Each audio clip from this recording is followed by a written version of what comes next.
Avis vascular centre మన దేశంలోనే the best varicose vein hospital. గారు ఆల్మోస్ట్ అన్ని సినిమాల్లో ఉంటూ వచ్చారు. ఏంది ఆయనతో అంత స్పెషల్ అసోసియేషన్ ఏంది మీకు?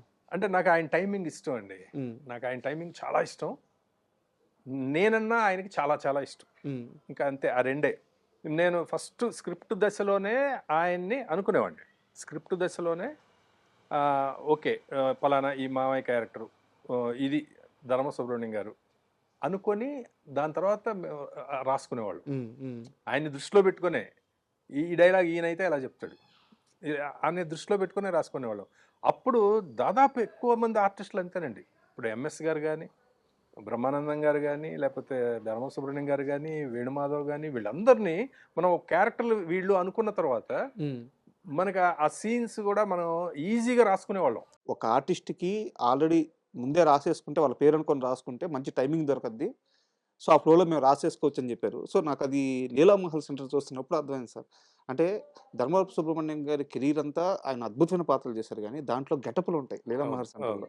అసలు ఆ గెటపులు అదిరిపోతాయి, ఆ టైమింగ్ అదిరిపోద్ది, ఆ ట్రాక్ అంతా అద్భుతంగా వచ్చింది. అవునండి, అది అసలు యాక్చువల్గా ఫస్ట్ ఆయనకి ఇలా ఇలా అనుకుంటున్నానండి అని చెప్పినప్పుడు ఆయన ఏమన్నారంటే, ఓకే మన కామెడీ టైమింగ్ అంతా ఓకే, ఇన్ని క్యారెక్టర్లు ఆ మిమిక్రీ లాగా ఇలా చేయాలి అంటే యాక్చువల్గా నాకంటే బ్రహ్మానందం గారు బాగుంటాడు, నేను నేను మరి అవన్నీ నా మీద బాగుంటాయా అన్నారు ఆయన. ఓకే, లేదు సార్ బ్రహ్మాండంగా ఉంటాయండి, ఇందులో మిమిక్రీ లాగా మీరేం చేయక్కర్లా, మీకు ఆ గెటప్లు వేస్తాం, మీరు కొంచెం దగ్గరగా అలా చేసినా చాలు, కానీ మీరు ఇప్పుడు మోహన్ బాబు గారు అంటే పెదరాయుడు అంటే యాస్టీస్ పెదరాయుడు లాగా మిమిక్రీ చేయొద్దు.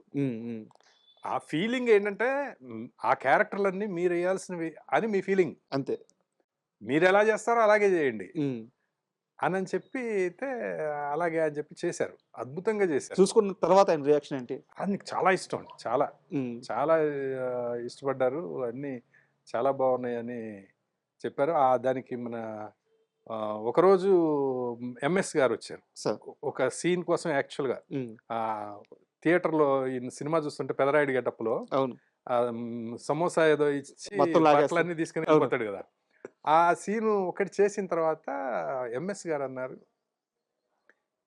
ఎంఎస్ గారు ఏంటి ఈయన క్యారెక్టర్ అంటే చెప్పాను, అంటే ఈయన లైఫ్ బెస్ట్ క్యారెక్టర్ అయిపోద్ది అది ఆయనకి సుబ్రహ్మణ్యం గారికి అని చెప్పి, నాది కూడా మరీ ఒక్క సీన్ ఏంటి, ఇంకెక్కడన్నా ఒక సీన్ పెట్టండి, నాకు డబ్బులు కూడా వద్దు, నేను వచ్చి చేసి వెళ్ళిపోతాను అన్నారు. ఆయనకి అర్థమైపోయింది ఇది మంచి ట్రాక్ అవుతుంది, నాకు ఒక్క సీన్ పెట్టండి ఎక్కడన్నా అన్నారు.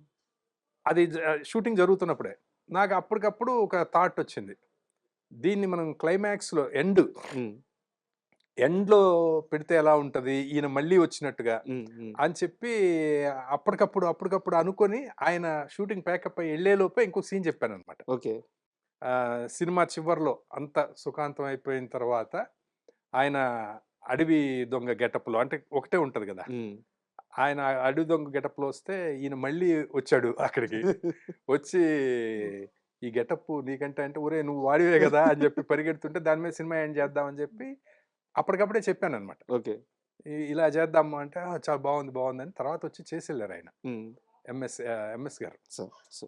అట్లా అంటే ఈవీవి గారి విషయానికి వస్తే సార్, మళ్ళీ అంటే చాలా మంది చెప్పారు, అది నిజమో కాదో నాకు తెలియదు, ఈవీవి గారికి ఆర్యన్ రాజేష్ మంచి హీరో అవుతాడు అని చెప్పేసి చాలా బలమైన నమ్మకం అంట. సో ఆయన లాంచ్ చేశారు, సక్సెస్ రాలేదు, మీరు సక్సెస్ ఇచ్చారు, సో ఆయన ప్రెస్ మీట్ పెట్టి మరీ చెప్పారు.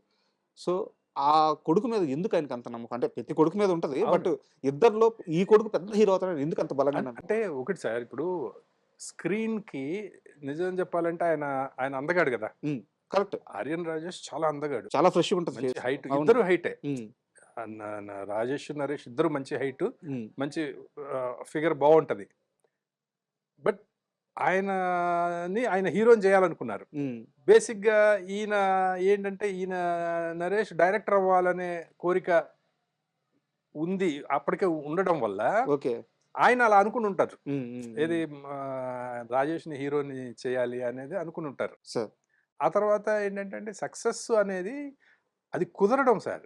ఇప్పుడు ఈవీవి గారు చూడండి సక్సెస్ లా, అంతే కదా, ఎన్ని సక్సెస్లు, ఎన్ని సూపర్ డూపర్ హిట్లు, అయితే వాళ్ళ అబ్బాయి విషయంలో అది ఎందుకో మిస్ కొట్టింది అంతే. ఏదో స్క్రిప్ట్ కరెక్ట్గా సెట్ అవ్వలేదా అలా, మనది కుదిరింది అంతే. అంత మాత్రం చేత ఇది గొప్ప కాదు. లేకపోతే ఆయన ఎక్కడండి, ఆయన ఎంత ఎవరెస్ట్, ఆయన ఎంత గొప్ప డైరెక్టర్ అయినా, సార్ అది ఆయన గొప్పతనం అండి. ఆయన ఆ రోజు ప్రెస్ మీట్ పెట్టి చెప్పడం అనేది ఆయన ఇంకా అక్కడ చూసే స్థాయికి అనిపించింది అందరికీ. అది గొప్ప విషయం. అండ్ సునీల్ గారితో మిస్టర్ పెళ్ళికొడుకు చేసినప్పుడు నిజంగా ఇష్టపడి చేశారు ఆ సినిమా? అంటే ఇష్టపడే చేశానండి. కాకపోతే చిన్న డౌట్ అయితే ఉండిందండి నాకు. అదైతే వాస్తవం. ఎందుకంటే అది చెప్పాలి. నేను అంటే ఇప్పుడు చెప్పడం కాదు, ఆర్బి చౌదరి గారి ముందే కూడా చెప్పాను నేను. ఆర్బి చౌదరి గారి ముందు చెప్పాను, సునీల్ అందరూ ప్రొడ్యూసర్ అందరి ముందే నేను చెప్పాను. అంటే బేసిక్గా ఏంటంటే ఈ కథ కరెక్ట్ తెలుగులో తనకి సెట్ అయ్యే కథ కాదు. అవును, సెట్ అయ్యే కథ కాదు. ఎందుకంటే సునీల్ అంటే నవ్వించాలి, మంచి డాన్స్లు వేస్తాడు, హుషారుగా ఉండాలి సినిమా. ఆ పిక్చర్లో ఏంటంటే ఒక లవర్ బాయ్ క్యారెక్టర్, అతను సినిమా అంతా సాడ్గా ఏడుస్తూ ఉంటాడు సార్. ఆ కథ, ఆ క్యారెక్టరైజేషన్ అలాంటిది సార్. ముందుగా అనుకుందా సార్ సునీల్ నేనా? వాళ్ళు చెప్పిందే నాకు, నేను చెప్పింది కదా ఆ సినిమా. వాళ్ళు సూపర్ గుడ్ వాళ్ళే రైట్స్ కొన్నారు. కొని సునీల్ నువ్వు చేస్తే బాగుంటుంది అని అంటే నేను చెప్పాను. సినిమా చూసిన తర్వాత నేను ఇదైతే యాస్టీజ్ అందులో ఉన్నదైతే సెట్ అయ్యే మ్యాటర్ కాదు, కానీ దీనికి ఏం చేయాలి, చుట్టూ ఏదన్నా కామెడీ అంతా చేస్తే వర్కౌట్ అవ్వచ్చు అంటే, లేదు నువ్వు బాగా చేస్తావు అన్నారు. అది ఆ నమ్మకం వాళ్ళు ఇచ్చారు యాక్చువల్గా, ఆర్బి చౌదరి గారు వాళ్ళు. దాని ఎఫెక్టే కదా 4 సంవత్సరాలు గ్యాప్ వచ్చింది. తర్వాత నేను అసలు చేయలేదు కదా సినిమా. తర్వాత ఇప్పుడు కెవ్కేక అది ప్యారలల్ గా జరిగిందండి. కెవ్కేక ప్యారలల్ గా అది ప్యారలల్ గా జరుగుతూ వచ్చినాయి సినిమాలు. అంటే ఏంటంటే ఒక టైంలో నేను కూడా ఓకే బాగా చేయగలనని నమ్మా. అంటే దిగినాక ఇంకా తప్పదు నమ్మాను. బట్ అది ఆర్బి చౌదరి గారు కూడా చెప్పారు, తను ముందే చెప్పాడు క్లియర్ గా అని కూడా చెప్పారు. ఓకే తర్వాత And for more videos, please subscribe to iDream. Please subscribe to iDream. Please subscribe iDream. And please subscribe to iDream. For more videos, subscribe to iDream. please like, share and subscribe to the channel. Congratulations, iDream. Subscribe to iDream. Subscribe to iDream. So subscribe to iDream Media.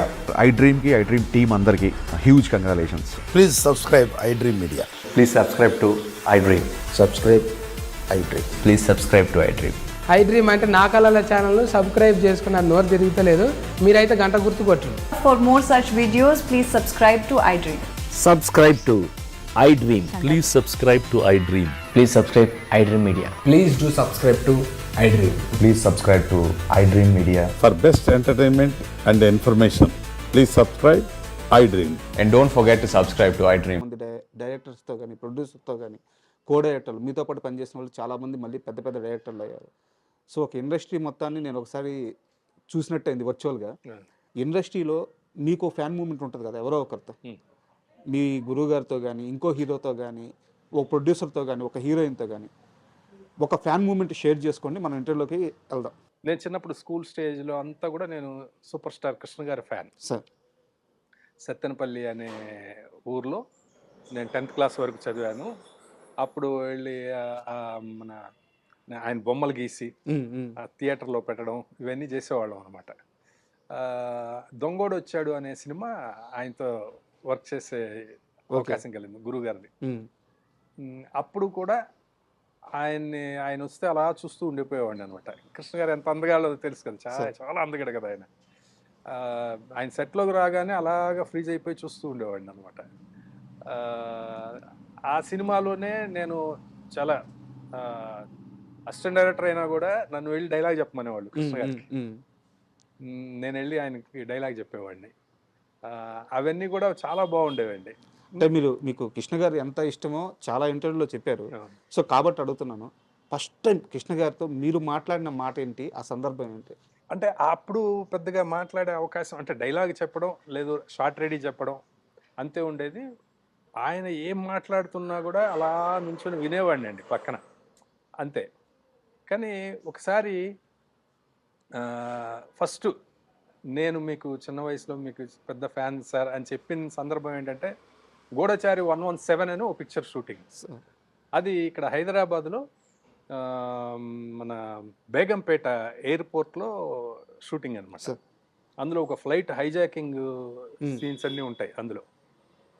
ఇక్కడ కూర్చుంటే అది runway మీద flight వరకు నడిచి వెళ్ళాలి. ఆయనకి short ready చెప్పి ఆయన పక్కన ఆయన అసిస్టెంట్ గొడుగు పట్టుకొని వెళ్తున్నప్పుడు ఫస్ట్ టైము నేను చెప్పాను, ఓకే సార్ నేను మీకు పెద్ద ఫ్యాన్ సార్ నేను అంటే, ఆహా అన్నారు.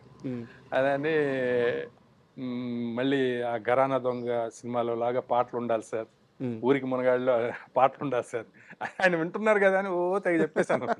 అంటే చిన్న వయసు కదండి అప్పుడు, ఫ్యాన్ మూమెంట్. అలా ఉండాలి సార్, ఇప్పుడు అలా ఉండట్లేదు, అలా వెళ్ళా అంటే ఆహా అని అలా చూశారు.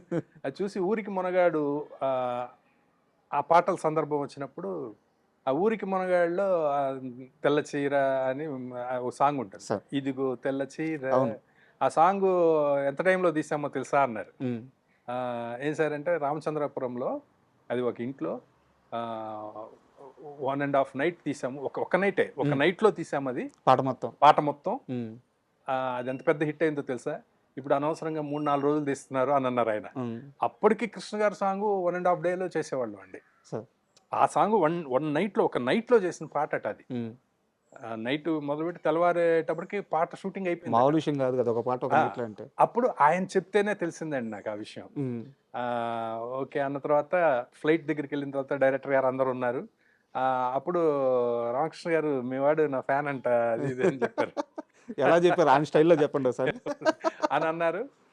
ఆ తర్వాత అప్పట్లో ఏంటంటే అండి మన ఊటీ వెళ్తాము అండి, ఆయన మేలో ఊటీలో ఉండేవారు కదా సార్. ఒకేసారి 2-3 సినిమాలు పాటల షూటింగ్ అంతా అక్కడ ప్లాన్ చేసేవారు.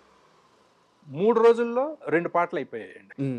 3 రోజులు అంటే 1.5 day ఒక సాంగ్, 1.5 day ఒక సాంగ్, 2 పాటలు షూటింగ్ అయిపోయేది. ఆ పాటలన్నీ సూపర్ హిట్ సార్. అలా ఉండేది అప్పుడు. And for more videos, Please subscribe to iDream. Please subscribe to iDream. Please subscribe iDream. And please subscribe to iDream. For more videos, subscribe to iDream. please like, share and subscribe to the channel. Congratulations, iDream. Subscribe to iDream. Subscribe to iDream. So subscribe to iDream Media. iDream కి iDream team అందరికి huge congratulations. Please subscribe iDream Media. Please subscribe to iDream. Subscribe iDream. Please subscribe to iDream. iDream అంటే నా కళల channel subscribe చేసుకున్న నోరు తిరుగుతలేదు, మీరైతే గంట గుర్తు కొట్టండి. For more such videos, please subscribe to iDream. Subscribe to iDream. Please subscribe to iDream. Please subscribe iDream Media. Please do subscribe to iDream. Please subscribe to iDream Media. For best entertainment and information, please subscribe iDream. And don't forget to subscribe to iDream.